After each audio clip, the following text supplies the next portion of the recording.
जालना जिल्ह्याच्या अंबड शहरातील भालगाव रोड फकरबाद नाल्याजवळ काल 3 जानेवारी रोजी दुपारी 19 वर्षीय नारायण लिमानजी बाबर या तरुणाचा मृतदेह आढळल्याने एकच खळबळ उडाली। नारायण बाबर हा 2 जानेवारीपासून बेपत्ता झाला होता।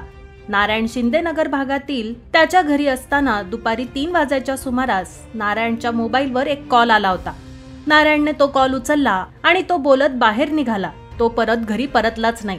बराच वेळ झाला तरी नारायण घरी न आल्याने घरच्यांनी त्याच्या मोबाईलवर संपर्क साधण्याचा प्रयत्न केला, पण त्याचा मोबाईल बंद दाखवत होता।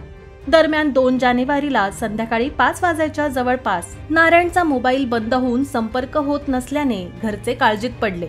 अखेर त्यांनी अंबड पोलीस स्टेशन गाठत पोलीस स्टेशनमध्ये नारायण बेपत्ता असल्याची तक्रार दाखल केली।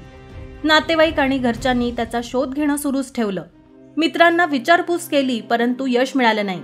काल दुपारी घरापासून थोड्या अंतरावर असलेल्या फकरबाद नाल्याजवळ नारायणचा मृतदेह सापडल्याने एकच खळबळ उडाली।